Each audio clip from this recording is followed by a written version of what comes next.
Buenas noches y bienvenidos a Zona Oculta.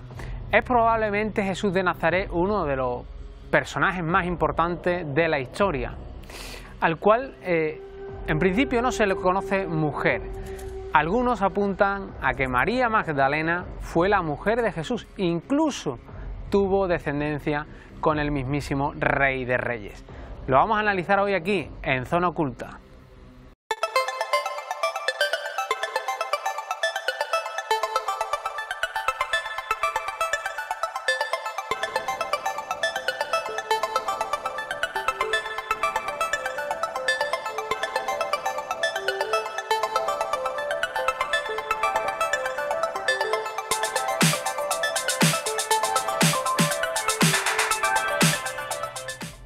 Comenzamos ya con el tema principal de hoy, uno de los personajes históricos más controvertidos, valga la redundancia, de la historia. María Magdalena va a ocupar hoy, nuestro tema principal.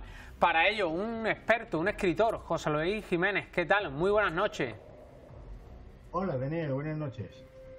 Y ya lo ven en pantalla también, nuestro amigo y compañero Javier. ¿Qué tal? Muy buenas noches. Buenas noches, Daniel, ¿qué tal? Javier, José Luis, hablamos por detrás de Jesús de Nazaret, Jesucristo para todos, y de su madre María, quizás en el tercer puesto en este top 3, como uno de los personajes más controvertidos de la historia, María Magdalena. Sí, en parte es controvertido porque desde sus orígenes, desde prácticamente el final del siglo VI, interesó a la Iglesia oficial del Imperio Romano crear esa polémica con este personaje al que utilizó y maltrató, podemos decirlo así, ¿no? La vilipendió, la llevó incluso a tratar de prostituta cuando no tenía nada que ver. Y esto lo hizo un papa, lo hizo el Papa Gregorio I Magno en el año 591, en una homilía el 14 de septiembre de ese año en lo que es la Basílica de San Juan de Letrán, en el actual Vaticano. Y allí es donde este hombre dijo que, haciendo alusión al Evangelio de Lucas, cuando éste hablaba de que a Jesús siempre le seguían varias mujeres, varias personas cuando él iba predicando, y entre ellas menciona a varias. Menciona a Juana, la esposa de Yusá, que era una especie de mayordomo de Herodes Antipas. Menciona a otra, dice, y a María Magdalena, de la que Jesús había sacado 7 demonios. Bueno, pues esto de los 7 demonios, el Papa lo va a utilizar para decir, ¿y qué significa los 7 demonios? Sino que es la pecadora, la que contiene todos los vicios. Y a partir de ahí, este hombre la catalogó de prostituta. Luego ya veremos en la historia que todo esto obedecía a razones políticas y no tenía nada que ver ni con la personalidad de María Magdalena, que como veremos para nada estaba relacionada con esta profesión, sino que estaba relacionado con una relación íntima, marital, de Jesús y de María Magdalena. José Luis, la Biblia, habla de María Magdalena, pero ¿qué nos cuenta exactamente hasta que en el siglo VI este Papa, como has mencionado, digamos que enturbia un poco la historia de María? ¿Qué dice la Biblia? Bueno, la Biblia no dice mucho, aunque hay que reconocer que menciona a María Magdalena, propia madre de María la Virgen, ¿no? De hecho, María Magdalena la va a mencionar en las ocasiones más relevantes e importantes, como es en la resurrección, cuando Jesús la va a mencionar también en capítulos en los que se encuentra él reunido con los apóstoles, sus discípulos, y parece ser que la única persona que sí que entiende el lenguaje de Jesús, el significado de sus palabras, es María Magdalena. Y ya no en la Biblia en sí, porque la Biblia, hablando del Nuevo Testamento, hace referencia únicamente a los, vamos a decir, evangelios canónicos, a los 4 evangelios que va a admitir la Iglesia Católica a partir del Concilio de Nicea en el 325, que sería el Evangelio de Marcos, el Evangelio de Mateo y el de Lucas. Luego está otro evangelio que es el de Juan, es un corte gnóstico de este evangelio, es diferente. Estos 3 primeros que he mencionado serían los que se conocen también como sinópticos, es decir, que tienen un mismo esquema, vienen a decir lo mismo, y son los 4 evangelios que la Iglesia va a utilizar para crear este canon de la nueva religión del Imperio Romano. Es por eso que se va a llamar Iglesia Católica, Apostólica y Romana. No tiene prácticamente nada que ver con el nombre de Jesús, ¿no? Ni con el mensaje que él transmitió directamente y luego a través de sus discípulos y sobre todo de María Magdalena, que fue quien continuó con su mensaje, fue realmente la depositaria del mensaje de Jesús. Y como era una mujer, pues a la iglesia patriarcal de entonces, y marxista, no es que haya cambiado ahora mucho tampoco, pues no le interesaba, no quería que una mujer estuviese a la cabeza de esta supuesta iglesia que no fundó Jesús en ningún momento. Jesús, recordemos que era judío, él no fundó ninguna iglesia. Esta iglesia se fundó siglos después y fue fundada por otros hombres, además alejados de la verdadera doctrina de Jesús. Por eso tampoco les interesaba, no les convenía que una mujer que ellos mismos decían que era indigna de ostentar un cargo en la iglesia, no solo por María Magdalena, sino cualquier mujer. La iglesia de entonces ya decía esto, que la mujer era indigna de ocupar un cargo de responsabilidad en la iglesia. Bueno, hoy día no ha cambiado mucho tampoco. Sabemos que las monjas, las jovencitas están para limpiar, para ayudar, para muchas cosas, pero no pueden oficiar misas, por ejemplo, ¿no? Así que vemos que no hay mucha diferencia, no ha evolucionado mucho.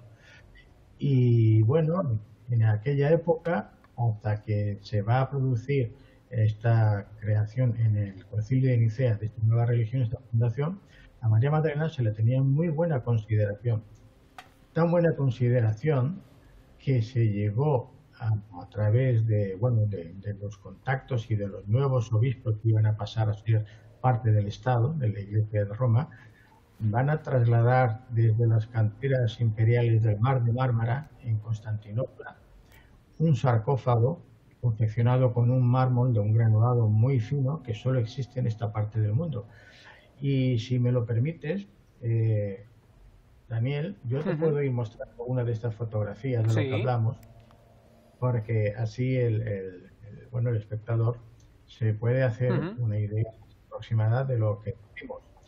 Verás, yo ahora voy a compartir imágenes, te voy a explicar un poco, un pequeño recorrido histórico para que veamos cómo se produce toda esta historia. En principio, yo tengo que decir que llevo más de 20 años investigando al respecto del personaje de María Magdalena.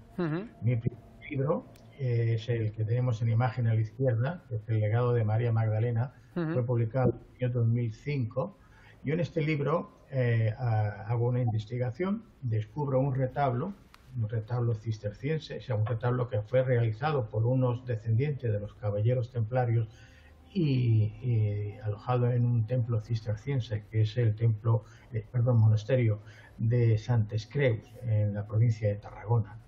Aquí estos personajes van a dejar el mensaje a través de una pintura, de un retablo, este mensaje que era una herejía, que por la Iglesia Católica había sido condenado cualquier persona que dijera o tuviera conocimiento o manifestase o tuviese algún tipo de información al respecto de esta relación marital entre Jesús y María Magdalena. Decir que Jesús y María Magdalena eran esposos, eso era una herejía. Si además se añadía de que habían tenido descendencia, la herejía era doble. Y podemos ver cómo se llegaron a eliminar órdenes, como fueron la de los caballeros templarios, en parte por ser este conocimiento, o la de otros cristianos, como fueron los cátaros, que fueron perseguidos y fueron prácticamente eliminados por la Iglesia católica, la Iglesia de Roma, en la Edad Media. Bien, en este libro yo descubro este retablo después de una investigación y donde se aportan las evidencias que ahora os iré mostrando. Continué con otro libro que es El triunfo de María Magdalena, el que tenemos a la derecha en imagen, donde continúo con esta investigación, profundizo en estos evangelios que se han manipulado, que se han otros ocultados, porque hay que recordar que hasta el año 1945, que no se encuentran en Al-Hammadi de escritos, de manuscritos, que se van a conocer como los evangelios apócrifos, en este año 1945, pues no teníamos constancia escrita, no teníamos esta información veraz o por lo menos que se pudiese demostrar físicamente porque habían sido ocultados. La propia Iglesia de Roma en el Concilio de Nicea habían personajes como por ejemplo el obispo Ireneo de León que ya se jactaba de que él personalmente había quemado y había destruido cientos de estos evangelios, de estos manuscritos, ¿no? Y la verdad es que incluso, aunque se descubrieron en 1945, tuvieron que pasar casi 50 años para que el público en general pudiera tener acceso al contenido, a la traducción de estos escritos que habían sido escritos en un idioma, en una mezcla entre demótico y griego. Es un saídico, se conoce el nombre de este lenguaje. Y tardaron casi 50 años, o sea, no se dio a la luz, no se fue traduciendo. Siempre la excusa es que se estaban traduciendo, que se estaba tal, pero la verdad es que no se tenía acceso al contenido. Y en estos evangelios nos encontramos con que existe un Jesús que ya no es el Dios hecho hombre que nos decía la Iglesia, sino que es una criatura de Dios, que es más humano, que es hombre, tiene parte de hombre, que incluso nos dice en el Evangelio apócrifo de Felipe, nos dicen 3, eran las mujeres que siempre andaban junto al Señor, junto a Jesús, dice María, la de Cleofás, que es como la hermana de su madre, María la Virgen, dice María la Virgen, que es su madre, y María Magdalena, que es su amiga, su madre y su compañera, su koinonos. La palabra koinonos, traducida del arameo al griego, viene a significar la persona con la que se comparte todo, con la que se comparte la vida. No como algunos, teólogos sobre todo, han querido decir que esa palabra de koinonos hace referencia a la socia. Y yo un poco de broma digo, bueno, ¿qué tenían Jesús y María Magdalena a medias? ¿Una panadería, una tintorería o qué? ¿No? Porque yo también he investigado al respecto y he hablado con especialistas y me han confirmado que no, que la palabra koinonos significa pues eso que acabo de decir, que es la persona con la que se comparte todo, con la que se comparte la vida.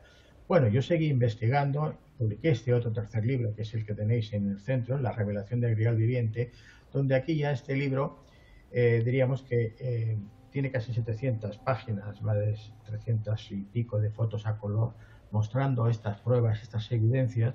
Cada capítulo se puede decir que es una revelación, algo que se desconocía, por lo menos por la mayor parte del público, que a muchos les va a sorprender, y bueno, más cuando se puede comprobar y demostrar lo que se dice en ellos, ¿no? Pues bien, te decía que después de estos 3 libros, yo quisiera hacer una pequeña, si me lo permites, Daniel, sí, una pequeña observación, por decirlo así, para aclarar para muchas personas cuando se habla del grial o de ese cáliz, ¿no?, al que se le llama grial, realmente qué significa, qué es. Porque para la Iglesia, sobre todo desde hace ya pues, muchos siglos, grial vendría a ser esa copa que utilizó Jesús en la última cena y que luego José de Arimatea, que ya hablaremos de él, que es un personaje muy relevante, va a utilizar cuando Jesús está en la cruz, crucificado, para recoger la sangre del costado cuando le hiere el Longinos con la lanza y la recoge en ese recipiente, en esa copa, en ese grial. Bueno, esa sería la explicación que ha dado la Iglesia, pero no es realmente lo que significaría grial o santo grial o san grial. Esta imagen que tenéis en pantalla es precisamente este san grial, este grial que hay en la Catedral de Valencia. Este es el original que podemos encontrar allá. Pues bien, yo la historia que te he empezado a narrar en este monasterio que tenemos en imagen, que es el monasterio de Sant Andreu, en Tarragona. Y dentro de la iglesia monacal vamos a encontrar este retablo que tenemos en imagen. Es el retablo que aparentemente está dedicado a San Juan Evangelista, aunque veremos que la imagen no se corresponde con la de un hombre o con la de un varón, sino con la de una mujer y luego con toda una serie de atributos. Como vemos aquí, la imagen es femenina, es de un rostro femenino. Voy a intentar ampliar aquí para que lo veamos mejor. Tiene incluso una diadema, parece que tenga como pendientes, los labios rojos carmesí. Esta imagen no es masculina, es una mujer. Pelo, cabello pelirrojo, largo.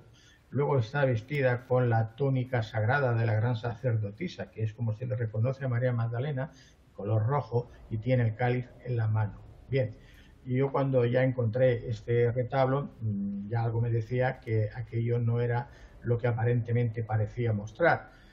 Aquí tenemos la imagen ampliada otra vez para que la veamos con detalle. Bien. A partir de aquí, en el retablo hay una serie de iconografías. No voy a explicarlas todas, porque nos faltará tiempo luego, pero sí la principal. La principal, que está en la parte inferior, es la que hace referencia a la crucifixión, que es la que tenemos en imagen. Si nos fijamos, aquí está Jesús crucificado con los ladrones, su madre María estaría abajo a nuestra izquierda en la imagen. A la derecha tenemos a Juan Evangelista. Aquí sí que ya vemos que tiene ya una figura, diríamos, más varonil. Y en el centro, arrodillada, abrazada a la cruz, en una posición típica de las mujeres orientales, tenemos a María Magdalena. Vemos que no hay duda de que se trata de María Magdalena. Pero si nos fijamos con atención, vemos que está embarazada. Tiene el vientre abultado, caído, incluso se le marca el ombligo, por decirlo así. Bien, vamos a ver ahora en una ampliación que se nos podrá mostrar mejor. Aquí tenemos la ampliación de esta imagen. Esta posición que tiene María Magdalena es la posición típica de las mujeres orientales en aquella época e incluso hoy día cuando van a dar a luz. Vemos que tiene el vientre abultado, como se puede observar aquí, con el remarcado en lo que sería el ombligo. Tiene los pechos también abultados, se les remarca también, o sea, el pecho. Cuando están las mujeres embarazadas a punto de dar a luz, están así, los pechos, los saben las mujeres. Además, aquí tiene un cíngulo. Vemos que esto es un cíngulo que habréis escuchado seguramente a vuestras madres o abuelas cuando dicen, esa mujer está encinta, cuando está embarazada. Encinta viene de aquí, de que se les ponía un cíngulo cuando los artistas pintaban a las mujeres embarazadas para decir que estaba embarazada, que estaba encinta. O sea, el autor está dejando con varias pistas, con varias señales, que María Magdalena, de la cual ya no hay ninguna duda que se trata de María Magdalena, además la vemos con el pañuelo jugándose las lágrimas, está embarazada. Y además tiene esta posición, arrodillada en esta posición típica para dar a luz. Nos está indicando que está en un estado avanzado de gestación. Está ya muy avanzada. Bueno, ¿por qué he dicho todo esto que he explicado rápidamente? Porque vamos a ver que María Magdalena, además, por una ley de Moisés, dice que existe un tabú de contacto por el cual ningún judío puede tocar el cadáver de otro judío, excepto si es familia muy directa, padre, madre, esposos, hijos, etc. Aquí, en esta imagen, que es el descenso de la cruz, cuando a Jesús lo bajan ya de ella, solamente lo están tocando los personajes que son familiares. ¿Y cómo los identificamos? Bueno, están muy claramente identificados. Aquí a la izquierda tenemos a María, la de Cleofás. Esta sería la que siempre acompañaba a María la Virgen, la de la izquierda, que era tía de Jesús. Aquí tenemos este personaje, lo voy a intentar a ver si aquí se puede observar mejor. Este personaje con este gorro, con esta especie de joyas que tiene, esos colgantes, estas vestiduras tan suntuosas, de José de Arimatea. ¿Y por qué está sujetándolo José de Arimatea, como vemos aquí? Pues porque José de Arimatea, aparte de ser un discípulo secreto de Jesús, era su tío segundo, era el tío de su madre, de María la Virgen, que tenemos aquí, está sujetado por Juan Evangelista. María tenía, o sea, el padre de María era Joaquín, y Joaquín tenía un hermano menor que era José de Arimatea, que es el que tenemos acá. Bueno, vamos a seguir identificando los personajes. Aquí a la derecha, tomando Jesús del brazo, de la mano y de los pies, está Juana. Juana, que también es la hermana de María la Virgen y su tía, por lo tanto, también puede tocarlo. La madre de Jesús, María, está aquí, está compungida, sujetada por Juan Evangelista. Vemos que también ya es un aspecto, diríamos, joven, pero varonil, no es una mujer. En el centro, el personaje central más importante de todos, fíjate quién es, María Magdalena. María Magdalena, que la fue representada con el tarro de los óleos. Siempre vamos a ver que se la pinta, se la representa bien con el cáliz, bien con el tarro de los óleos, como está aquí. Y fijaos qué detalle, tiene la corona de princesa, tiene incluso collares. ¿Por qué? Porque María Magdalena era la reina consorte, era la princesa con la que se casó Jesús. Jesús fue crucificado porque, sentenciado a morir en la cruz, porque él mismo admitió ser el rey de los judíos. Recordemos que luego se le puso aquel cartelito de Rex, o sea, de INRI, ¿no? Jesús Nazareno, Rex judío, rey de los judíos. Él admitió ser el rey de los judíos. María Magdalena era la esposa del rey, por lo tanto era la reina consorte. Y por eso la vemos y la vamos a encontrar siempre en casi todas las pinturas representada como una reina, como una princesa. Fijaos en este personaje de aquí de la escalera, este es Nicodemo, otro discípulo secreto también perteneciente al Sanedrín, del que era partícipe José de Arimatea, pero él está en la escalera, no está sujetándolo porque él no era pariente. Bien, voy a seguir. Esta sería una representación de los iconos. José Luis, un segundo. Vamos a retomar un poco la foto esta no, sino la anterior a la que acabas de comentar, en la que aparecía María Magdalena embarazada. ¿Podríamos ir aclarando de quién se hace la hipótesis de que podría estar embarazada María Magdalena? Sí, sí, de Jesús. Además, es que además lo dice en el Evangelio de Felipe. Mira, voy a ver si la puedo poner esta, porque no sé si tú la ves, me parece que se me haya ido esta imagen. Aquí tenemos la imagen de María Magdalena embarazada. Me dices tú que por qué decimos que es de Jesús. Bueno, aparte en los retablos que te estoy explicando así se exponen, ahora iba a hablarte de la descendencia que aparece en él, en el Evangelio de Felipe, yo antes de empezado a hablar, me he quedado a mitad, la verdad es que no sé por qué, pero se me he quedado a mitad. Os estaba hablando del significado del grial. Decía que 3 eran las mujeres que iban siempre con Jesús, con el Señor, María la Virgen y María Magdalena, que era su amiga, su madre y su compañera, su cohenor. Bien, en el siguiente versículo, uno de los siguientes, dice, el Hijo del Hombre, porque Jesús se hace llamar a sí mismo el Hijo del Hombre, dice, tiene la facultad de, o sea, Dios le da al Hijo del Hombre la facultad de crear, pero el Hijo del Hombre, dice, tiene la facultad de engendrar. Y esto lo hace en un versículo, creo que recordarlo de memoria, que dice, existe el misterio del Hijo del Hombre. Dice, puesto que Dios le da la facultad de crear a Jesús, al Hijo del Hombre, pero él, Jesús, también tiene la de engendrar.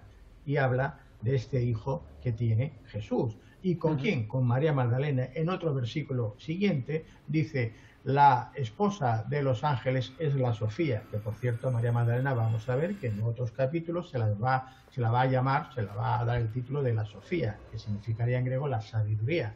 Dice, y la esposa de Jesús es María Magdalena. Bueno, hay más documentos, si queréis iremos hablando después de estos documentos que te digo, que van a aparecer casi todos en los evangelios apócrifos, pero otros en otros documentos que se han encontrado posteriormente. Voy a ver aquí, no sé por qué se me cierra la pantalla, perdona. Nada, no se preocupe, José Luis. Le voy a hacer una pregunta a Javier. Esto, Javier, la Iglesia no lo admite, no se ha admitido nunca. ¿Qué habría que hacer para que esto la Iglesia a día de hoy lo pudiera admitir? Esto es un golpe a toda religión. a mí se me ocurre crear otra iglesia distinta. O sea, es imposible, ¿no?, que la actual Iglesia Católica Apostólica Romana admita todo esto. Algunos de esos textos puede ser que sí, pero hay un documento curioso que es el quinto documento, se conoce como el quinto documento. Antes José Luis Jiménez pues nos ha hecho referencia a esos evangelios apócrifos que se descubren en aquellos desiertos del Alto Egipto en el año 45, son muchísimos pergaminos, y el quinto documento no solo hace referencia a las personas, al contexto, a la vida cotidiana, a la forma de ser de Jesús, de María Magdalena, sino también del mensaje de Jesús. Y ese mensaje no coincide mucho con el mensaje que luego se estipula que debe dar la Iglesia recién creada en el 325 en Nicea con Constantino I, Constantino el Grande, que la madre de Constantino también deberíamos de hacer un programa para ella, porque es tremendamente interesante también, ¿no? Pero evidentemente sin el dogma necesita de la fe, y evidentemente en un proceso de evangelización constante, que es el que siguió la Iglesia y el que sigue, evidentemente ese mensaje, ese dogma es mucho más efectivo que quede por escrito. Claro, a pesar de los errores que se cometen en la Biblia, que todos conocemos, pues es un mensaje claramente manipulado. Incluso se manipula, aunque parece ser que es un error cronológico, la fecha de nacimiento de Jesucristo.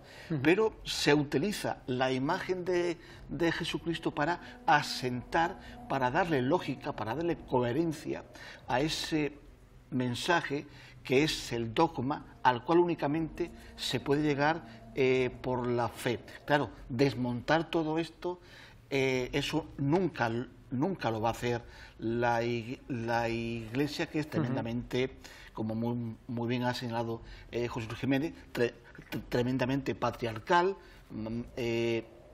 machista, y ha evolucionado poco, porque si evolucionara lo que tiene que evolucionar, sencillamente ya no estaríamos hablando de esta Iglesia, estaríamos hablando de otra.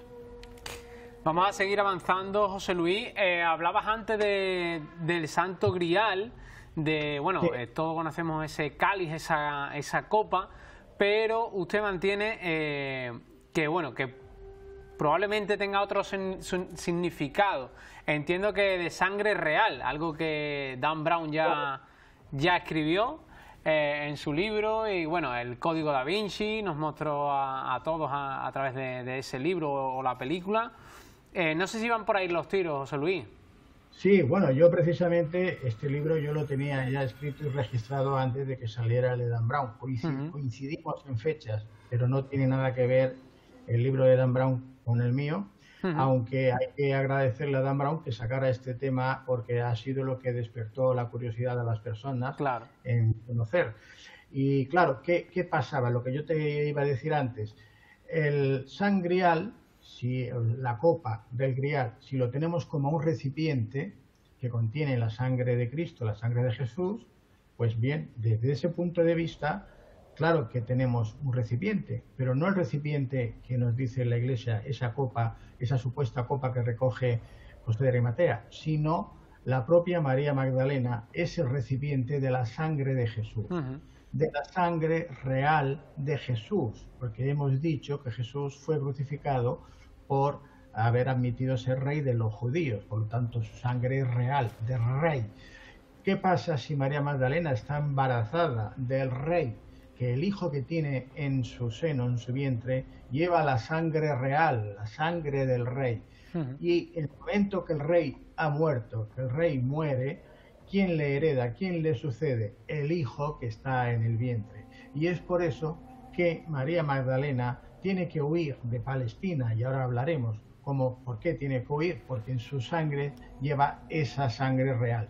Una sangre real que va a adoptar Luego el nombre Sangrial, porque es una modificación de la palabra sangre. En occitano se escribe sang, se pronuncia sang, y real es reial. Entonces en occitano, que es la zona actual del sur de Francia, norte de Cataluña, donde fue María Magdalena en esta huida, y ahora mostraremos, si quieres, un poquito de este viaje, aquí se le va a denominar así, sangrial, la unión de sangre y real, la palabra sangrial.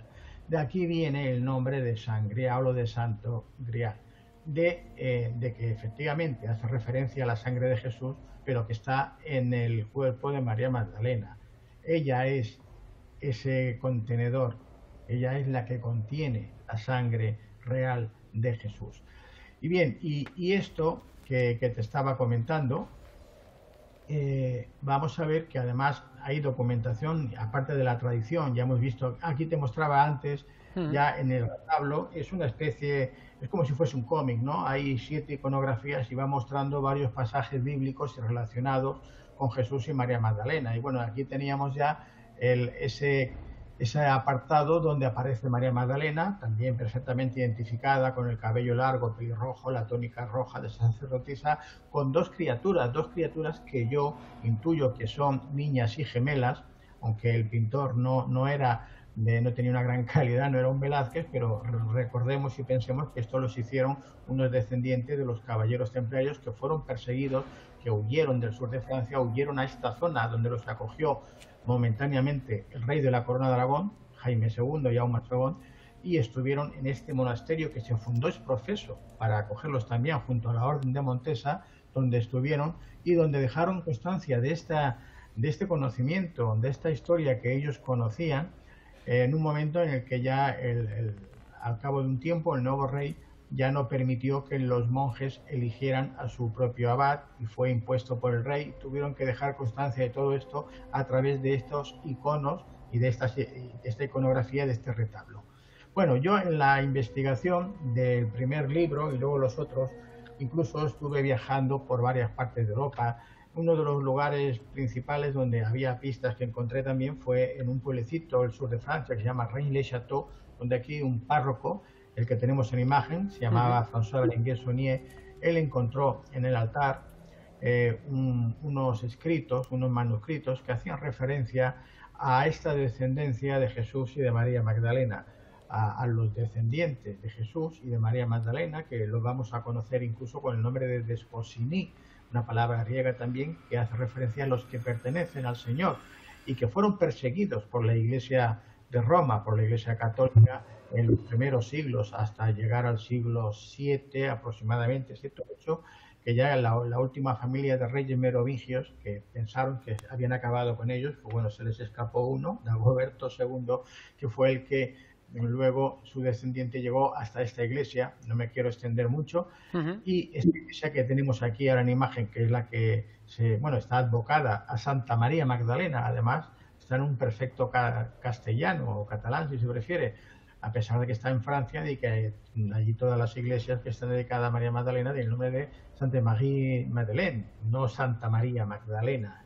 Entonces, estaba dando otras pistas que yo las explico todas en el libro, porque como es en el, diríamos, el frontispicio de la iglesia, el cura ya empieza dando una serie de pistas diciendo que en latín este lugar es terrible, y vamos a ver que dentro él deja también pistas al respecto.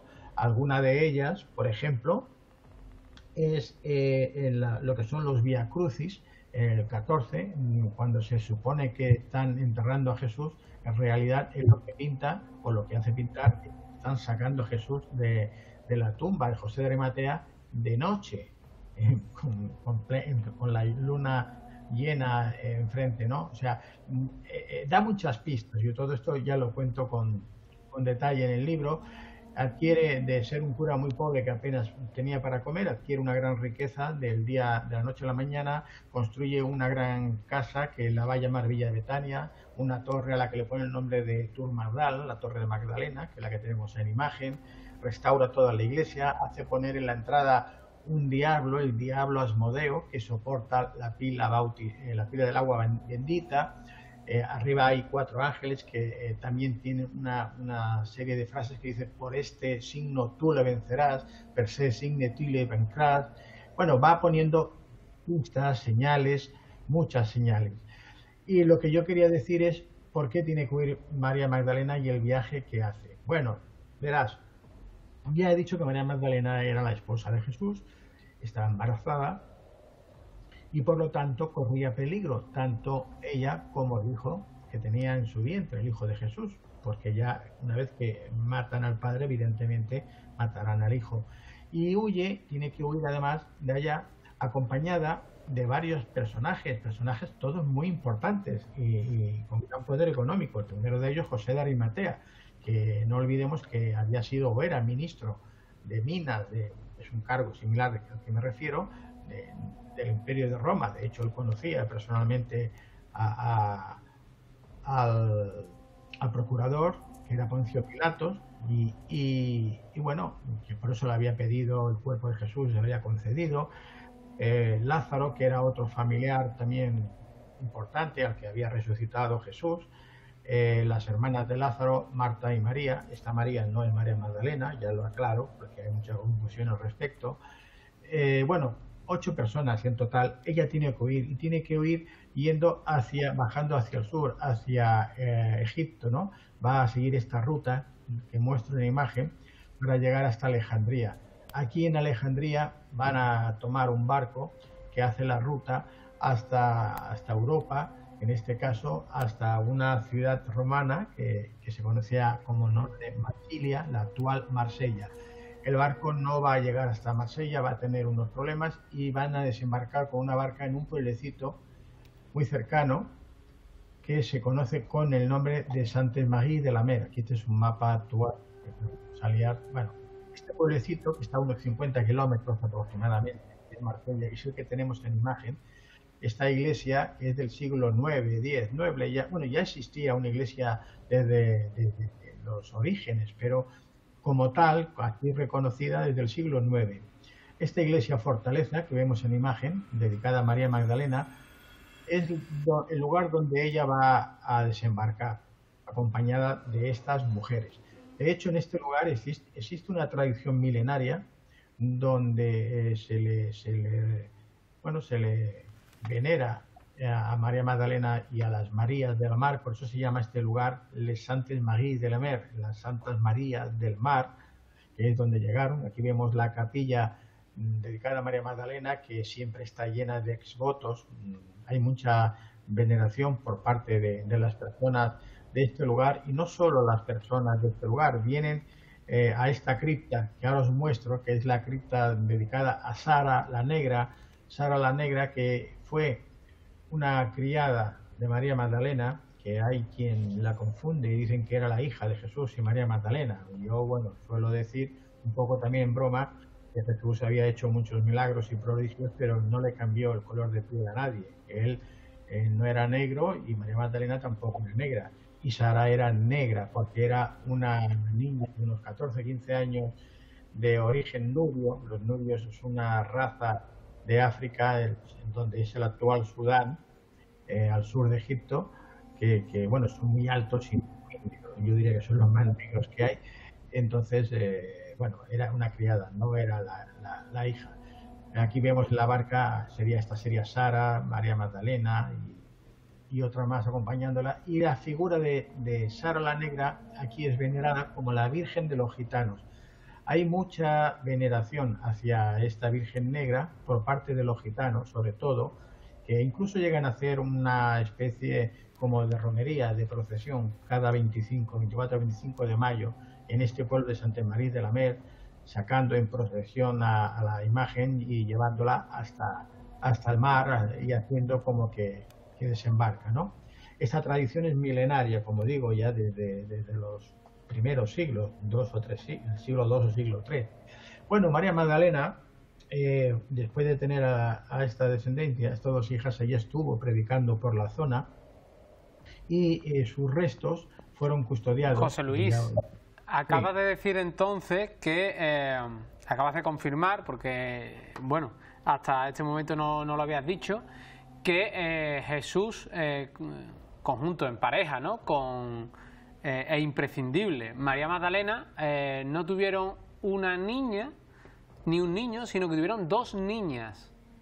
Bueno, en el retablo aparecen dos niñas, es lo que te mostré antes, que parecen ser gemelas, y yo me atengo a esta imagen. Igual que el resto de la información me coincide en todo lo que he investigado, pues hombre, por lógica también me tiene que coincidir esta, ¿no? Entonces, yo lo doy como válido el hecho de que se muestre con dos niñas gemelas, ¿no? Tiene un sentido, además, incluso luego, vamos a decir, incluso esotérico, cuando habla de la dualidad, porque él va a hablar habla mucho de la dualidad también, ¿no? De lo gemelar. Entonces, tiene sentido que sean dos niñas y gemelas, porque luego más adelante yo lo explico en el libro, claro, y en los libros, entre la principal misión de Jesús era el transmitir su propio ADN. El ADN de Jesús no era un ADN humano normal, era un ADN muy diferente, distinto, que al unirse con el ADN de María Magdalena iba a producirse ese cambio, ese nuevo ser, ese hombre, ese hijo del hombre que él llamaba, ¿no? Ese ser humano que va a ir evolucionando constantemente conforme se vayan produciendo una serie de generaciones y de cambios en el ADN precisamente por esas sucesivas generaciones. Es como un programa informático, para que se entienda. Al cabo de X generaciones se produce un cambio, una evolución. Y este sería el proceso, ¿eh? Y tiene una explicación muy lógica de por qué tiene que ser así, que yo, como te digo, lo detallo con todo lujo de toda la redundancia de detalles en los libros, porque es así. Entonces, yo creo... José Luis, ¿por qué, perdón que te interrumpa, ¿por qué mantienes que el ADN de Jesús era diferente? ¿O era muy diferente, como acabas de decir?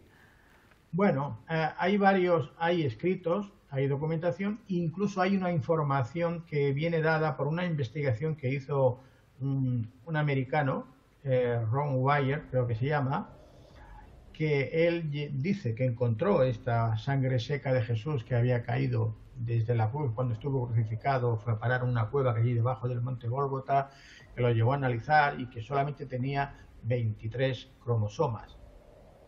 Entonces, bueno, hay toda una explicación, eso lo hago en uno de los últimos libros, que ese me vino a confirmar lo que yo ya había intuido en los otros 3 libros anteriores. O sea, esta información me llegó después, pero bueno, antes ya voy a decir que yo ya intuía, ya sabía que el cromosoma, o sea, perdón, que el ADN de Jesús era diferente porque los cromosomas no eran como los que teníamos nosotros. Él tenía solo 23 cromosomas.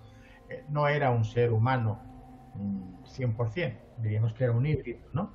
Entonces, diríamos que la principal misión de él era la de, junto con el ADN de María Magdalena, crear ese nuevo ser humano, ese ser humano que iba a ir evolucionando progresivamente. Tenemos que recordar que ya su madre, María la Virgen, ya fue preparada. Si leemos los evangelios, a María la Virgen ya desde pequeñita la preparan para llevarla a un templo, ¿no?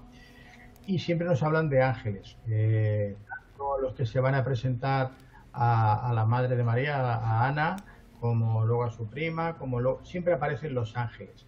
Y los ángeles siempre vemos que están representados con alas, porque claro, un ser que viene del cielo, que baja del cielo a la tierra y que vuela, por decirlo de alguna manera, tiene que ser representado con alas, porque para las personas de entonces, algo que es más pesado que el aire, si vuela, si está en el aire, viene del cielo, pues tiene que llevar alas, si no es incomprensible. Así que nos pintan a los ángeles con aquellas figuras tan, pues eso, que no se sabe a veces si es macho, si es hombre o es mujer, o sea, si es masculino o femenino, y con las alas. Pero en realidad, ¿a qué se refieren? Pues se refieren a seres, vamos a decir, celestiales, porque vienen del cielo, pero que, bueno, hoy día quizás los podríamos identificar perfectamente con alienígenas. Hoy día sabemos que existen naves que están en otro espacio-tiempo, o en otra dimensión, en otro planeta, en fin, ahí podríamos aquí hablar mucho rato de ellos, que pueden presentarse ante nosotros, bien físicamente, bien como un holograma. Ya sabemos lo que es un holograma, no hace mucho, hace 50 años, si yo ahora me pongo a hablar de hologramas, me encierran por loco, no saben lo que digo, etcétera, ¿no? Entonces, hoy día no creo que se escandalice nadie por decir que los ángeles que se hacen referencia en la Biblia son seres pues alienígenas, llegados del espacio o de otro lugar, ¿no? Y ya desde años, desde generaciones atrás, ya se estuvo preparando. Esto ya era un plan, no era una cosa que surgiera de repente con Jesús. Jesús diríamos que era la culminación de este plan para decir, ya tenemos el elemento que se va a transmutar, así, en ese otro ser que será el nuevo ser humano, el hijo del hombre, como él decía, ¿no?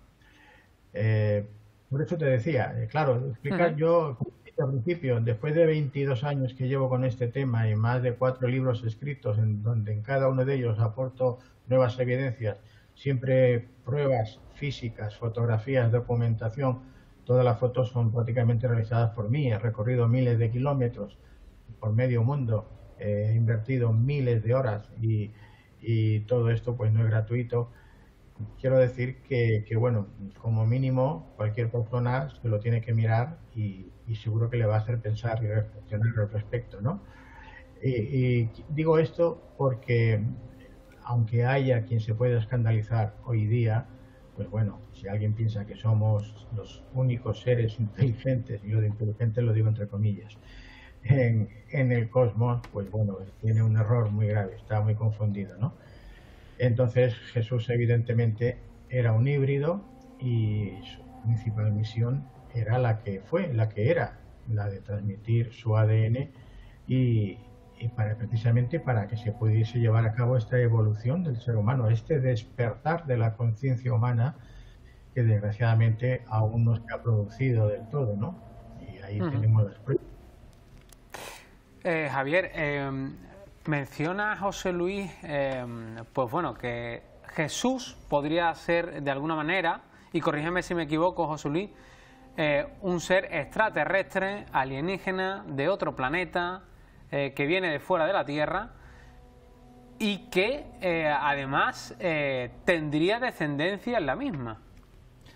Bueno, yo no llego, porque no tengo el documento, ¿no?, que comenta José Luis Jiménez, que José Luis Jiménez ha estado en todos esos sitios, habla con una gran propiedad y es uno de los grandes especialistas sobre esta materia, si no en toda Europa, pues en todo el mundo, ¿no?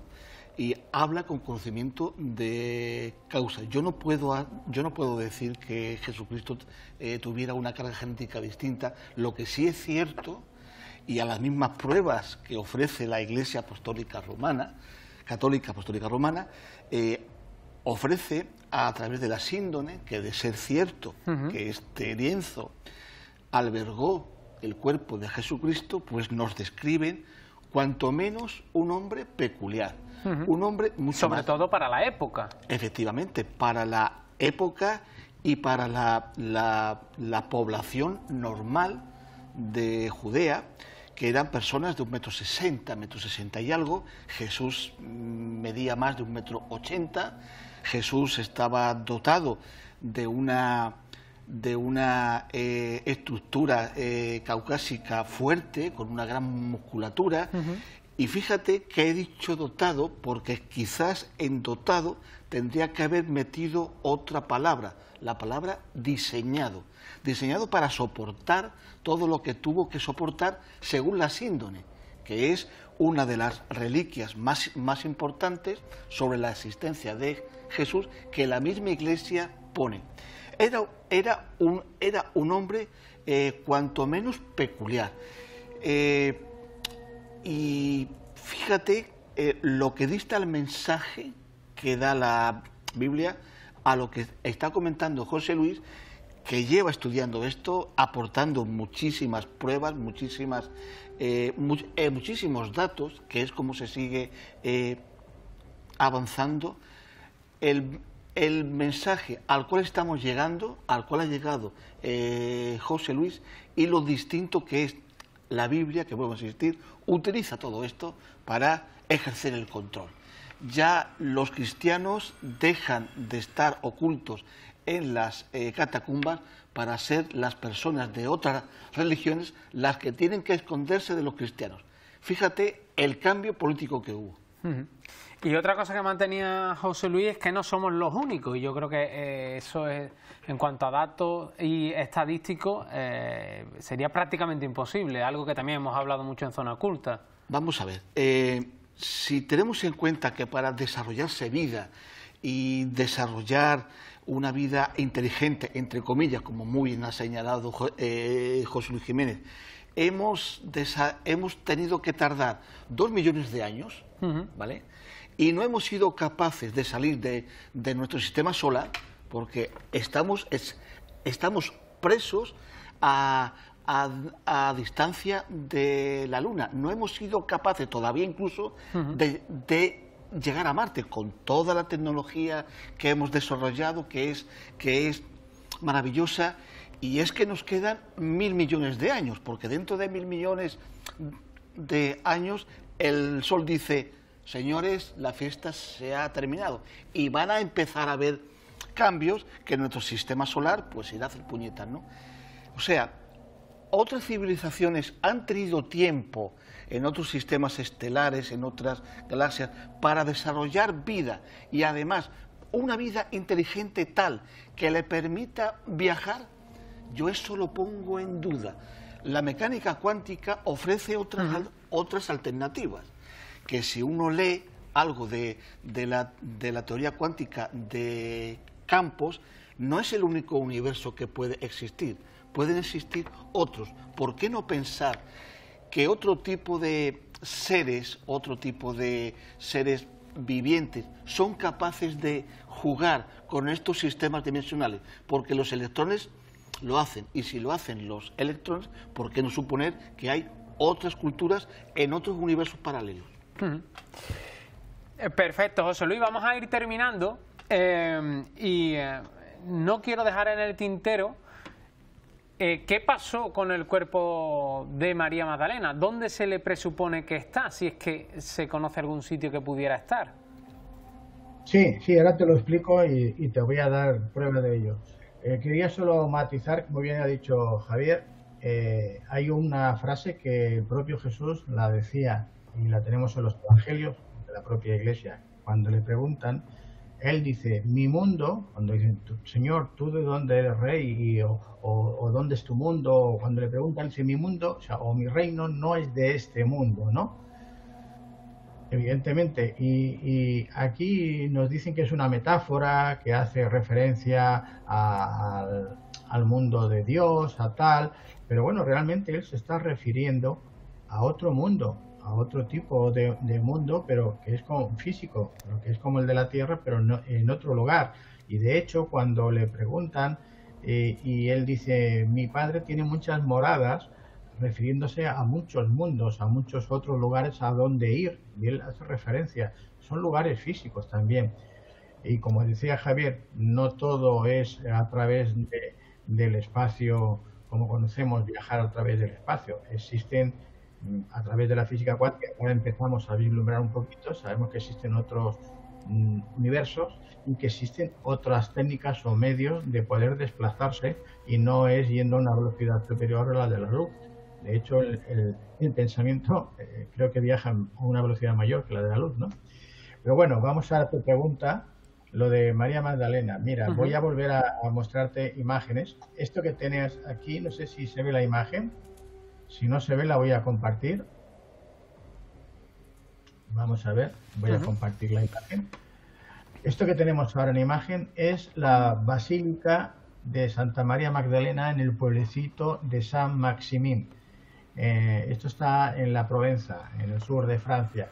Este fue el lugar donde originalmente fue custodiado los restos de María Magdalena por el que fue el primer obispo, diríamos, del mundo, de Europa, mejor dicho, que fue precisamente uno de los viajeros, de los acompañantes de María Magdalena en esta huida, que fue Maximino. Maximin es el nombre que tiene ahora el lugar y el responsable. Aquí estuvo custodiada a partir de siglo II, siglo IV, es cuando aparecen unos monjes que son los casianitas, los seguidores de Juan Casiano, que se van a dedicar casi en exprofeso a custodiar sus restos. Y de hecho es donde va a llegar ese sarcófago de mármol de granulado muy fino, que como he dicho antes al principio solo existe en un lugar del mundo, que son las canteras imperiales del mar de Mármara en Constantinopla. Pues en el siglo IV es cuando se trasladan aquí a este lugar, y en ese sarcófago se van a depositar los restos de María Magdalena. Pero luego a partir, bueno, ya cuando los musulmanes, los sarracenos sobre todo, empiezan a invadir la península ibérica, llegan al sur de Francia e invaden toda esta zona, pues dicen que los restos son trasladados a otra ciudad del norte de Francia, que sería Béthilé. Lo cierto es que siempre estuvieron aquí, y en el año 1279 va a ser un príncipe francés, sería Carlos d'Anjou, que luego va a ser incluso rey de Nápoles, y vamos a conocer a sus descendientes también emparentados con los reyes de la Corona de Aragón, el que va a decir que descubre los restos de María Magdalena, y el Vaticano incluso lo va a verificar trasladando la mandíbula inferior del cráneo de María Magdalena, que estaba en el Vaticano custodiada, y aquí le faltaba, y van a ver que efectivamente encajaba, coincidía, y el Papa da por válida que los restos de María Magdalena que existen son los que están en este lugar, en esta basílica que vemos en la imagen. Hay tiempo, yo te puedo mostrar incluso del interior. Este es el interior de la imagen, esta es entrada a la cripta de María Magdalena. Esta imagen que vemos aquí, este es el sarcófago, ¿ves? Esto de aquí enfrente, este es el sarcófago de este mármol granulado donde estarían los restos de María Magdalena. Pero a partir de esa fecha, del 1279, sucede algo muy curioso, y es que la nobleza, sobre todo los franceses, empiezan a adoptar una moda de hacerse, bueno, primero como si fuese una especie de, ¿cómo te diría? Como amuletos, por no ponerle otro nombre, ¿no? Y con trozos de María de Magdalena, piezas, o sea, partes de su cuerpo, ¿no?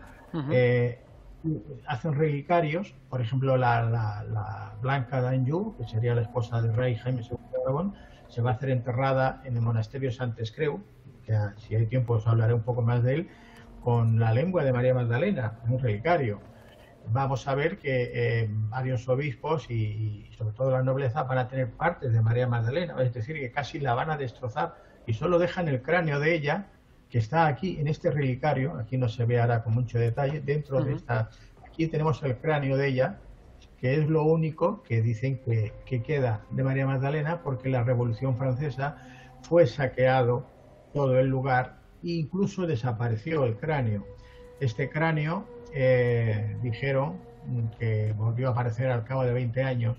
Yo personalmente creo que no es el cráneo de María Magdalena ese que ellos muestran ahora, porque claro, el desaparecer los restos de María Magdalena supuso una gran pérdida económica para el lugar, puesto que las personas que iban en peregrinación pues ya no tenían el objeto al cual iban a peregrinar, ¿no? Claro. Y el resto de María Magdalena sí hay lugares, yo ya especifico en el libro los lugares con las fotografías donde hay restos de su cuerpo, ¿no? Podríamos decir que está repartida por varios lugares, aunque la mayor parte de ellas está en el monasterio de Sant'Escreu, donde ya incluso hice una investigación con un personaje, bueno, diríamos, que tenía la capacidad de entrar a ver una documentación que se me fue prohibida, y me confirmó lo que yo sospechaba, ¿no? Y es aquí, este lugar, donde más vemos a una imagen de una especie de virgen yacente con una cruz templaria. Aquí la podemos ver incluso en detalle. Vamos a ver que los templarios aparecen por todas partes. Aquí tenemos la cruz, el sello de Salomón, que es la estrella de David, que únicamente era utilizada por los familiares, por los descendientes del rey David o de Salomón. Jesús era descendiente de David, de la casa de David, ¿no? aquí vemos incluso Assuntaes en el serum, Assuntaes MM, pues pueden ser muchas cosas, pero María Magdalena también, ¿no? Y si vemos la imagen de aquí, de este sepulcro que hay aquí, vemos que es una imagen parece una mujer oriental con un hábito del cister en un monasterio cisterciense masculino, que aquí no tiene que haber ninguna mujer en absoluto, pero curiosamente está esta, que además pone aquí Magdalena, M. Magdalena. Aquí arriba, ¿lo podéis ver bien? En la letra, ¿de acuerdo? José Luis, Bueno, sí. se nos acaba el tiempo. Por último y brevemente, me gustaría que, pues bueno, que pudiera exponer cómo conseguir su libro. Bueno, los libros los tengo todos en Amazon. En Amazon ellos pueden poner José Luis Jiménez y ahí tienen todos mis libros. Luego en mi página web, www.jljimenez.es, Jiménez con G, de gato, allí tienen también mis libros publicados, todos los libros que tengo publicados. Pueden pinchar en la carátula, la portada, y tienen una sinopsis del libro con todo lo que van a encontrar. Pueden solicitarlo directamente a mi correo si lo quieren dedicado por mí y yo se los hago llegar. Entonces tienen estos dos medios para conseguirlos. No sé si lo pueden solicitar a alguna librería, pero yo creo que ya no queda ninguno de estos libros originales iniciales porque se agotaron y ya no me queda otra opción que hacerlos a través de Amazon, exceptuando las pocas copias o ejemplares que yo pude conseguir, que son los que me quedan en mi poder, que son los que puedo enviar a las personas que estén interesadas en tenerlos firmados y dedicados. José Luis, pues muchas gracias, se nos acaba el tiempo. Se nos quedan en el tintero muchísimos datos de los que no hemos podido hablar, pero que sí que están en ese libro, que se puede conseguir a través de Amazon o de las diferentes maneras que ha expuesto José Luis. Muchas gracias, José Luis, por haber estado con nosotros. Muchas gracias a vosotros, un placer. Javier, igual, muchísimas gracias. Nos vemos aquí en próxima semana. Muchas gracias a ti, Dani. Y nosotros continuamos en Zona Oculta, pero vamos a hacer una pequeña pausa para la publicidad.